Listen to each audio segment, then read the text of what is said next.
Hey, I've had quite a few questions over the last few weeks, so I'm making this for my friends to clear a few things up. First and foremost, something you should know, you cannot catch a virus. And why can't you catch a virus? Because it's impossible. So why is it impossible to catch a virus? Question. A virus is alive. Is a virus a living thing? No. So how is it that people think that you can catch something that is not alive? Everybody knows you never go full retard. Now, I know a lot of people are genuinely concerned, so that's why I'm making this, to hopefully cure some of the unnecessary fear and stress. And if you are feeling that, it's because you're causing it for yourself. And just so you don't think I'm sitting here making stuff up, I'll quickly tell you my background so you know how and why I'm telling you these things. I was one of those kids that could read and write before I even started school. I knew my 1 to 12 times table before other kids even knew how to open a book. I won academic scholarships at 2 expensive private schools. I did 6 years of science, which included medicine. I did 6 years of natural health and medicine. And I spent 3 years solely looking into the nature of viruses, bacteria, protozoans, fungus and parasites. And as a practitioner, I treated myself and a number of other people successfully long term for conditions of the same. And when I did my last IQ and aptitude test, I was taken into a separate room and I was interrogated to see if I cheated. And more than anything, unlike Google and Facebook, I don't have vested financial interest dictating what I can say, and I don't have shares in vaccine companies. So what is a virus anyway? Well, a virus is nothing more than a solvent, and these solvents are created within the cells of the body. This is why you cannot catch a virus. Viruses are created cellularly. Now, the body can create hundreds of thousands of different viruses at any time. So why does a cell need to create a virus or a solvent? Created in response to the built-up toxicity that we have in our bodies. So how does a cell become toxic?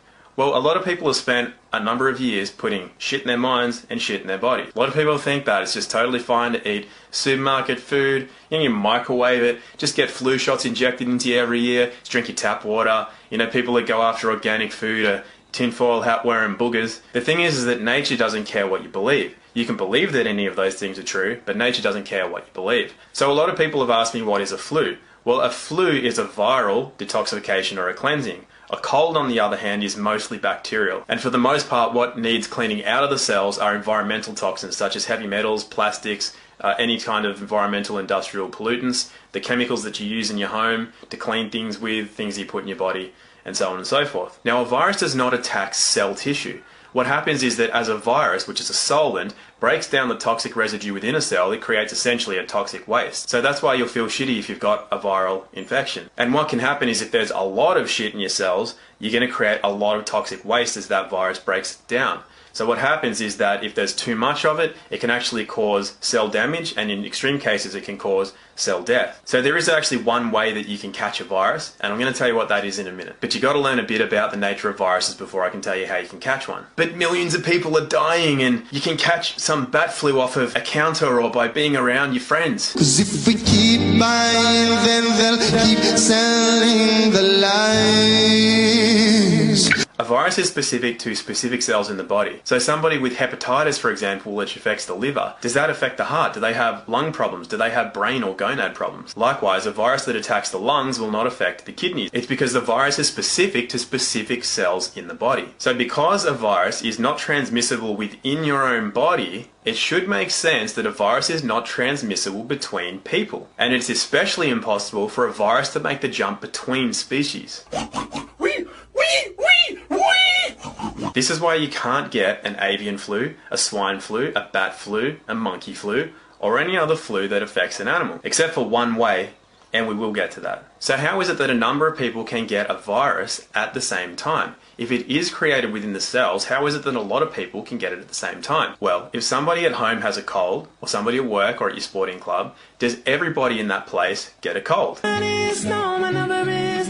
You know that the answer is no, despite the fact that a bacterial infection can be contagious. And why can a bacterial or a fungal infection be contagious? Because they are living things. A virus, remember, is not a living thing. So how is it that a number of people can get a virus at the same time? There is an intelligence that runs through all of life. It's why seeds know when to germinate. It's why animals know when to mate or to hibernate or to come out of hibernation. So the body knows when it's a good time to undergo a cleaning. And it knows when it's a good time from the environment and climatic conditions. This is why a number of people in the same area can undergo a viral detoxification. But again, does everybody get a viral detoxification at the same time?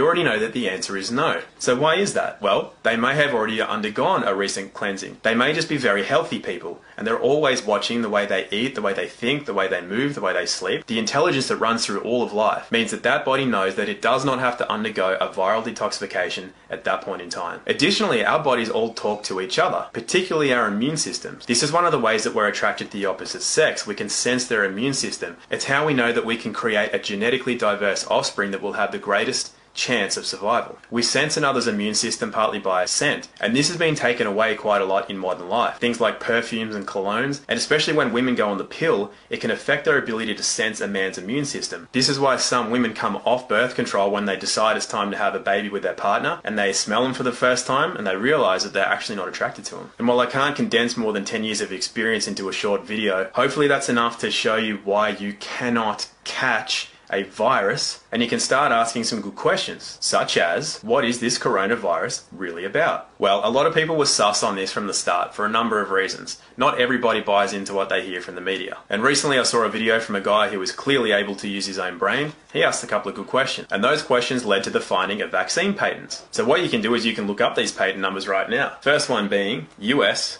200-625-7852. And when you look at that, you'll see how long ago coronavirus was patented. Now here's a European one, EP 317231-9B1. And that one you'll find to be a vaccine patent, which was funnily enough just approved in November of 2019. When did we start seeing coronavirus? So I guess it's time to tell you the only way that you can actually catch a virus. I got a boner. The only way that you can catch a virus is by having it injected into your bloodstream. So remembering that viruses are created cellularly as a response to your internal environment, which means, yes, taking responsibility for your thoughts, actions, and beliefs, all beliefs being a form of ignorance, because you know if you have to believe something, it's because you don't know. So how can a human get a virus from a pig, or a bat, or a bird, or a monkey? And remembering that viruses used to be blamed on other races, such as Mexicans and Spanish flu.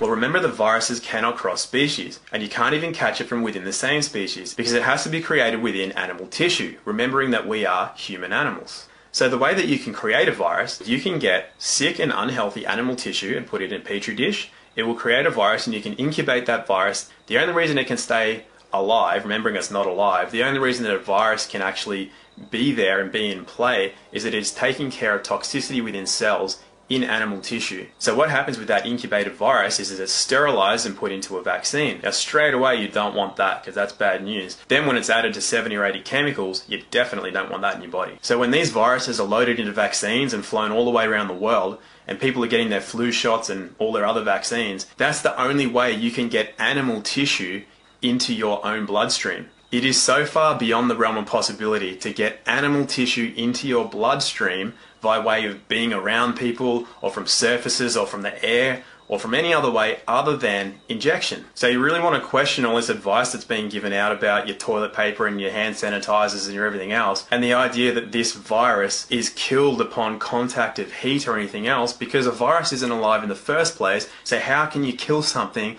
that is never alive? So there's only two things that you need to do. One, don't get a flu shot. Actually, don't get any shot. And two, don't stay in your house. You ought to be outside getting sunlight and fresh air if you want your body to run optimally and not need to undergo a viral detoxification. There is something else you can do actually, and that is to turn off your TV and your social media. And I did make this video to help to bring some common sense and start relieving some of that fear and stress. So I won't go too far into what's really going on with this worldwide pandemic. By the way, who's verifying these deaths? Like, who's actually counting these deaths? And who's actually verifying that the deaths that do occur aren't from any standard flu, which, by the way, flus kill 500,000 to 1 million people every year. Every year. It only affects the weak, and if it's not a natural virus that's happening within your own body for beneficial purposes, the only way you can get that is to have an injection.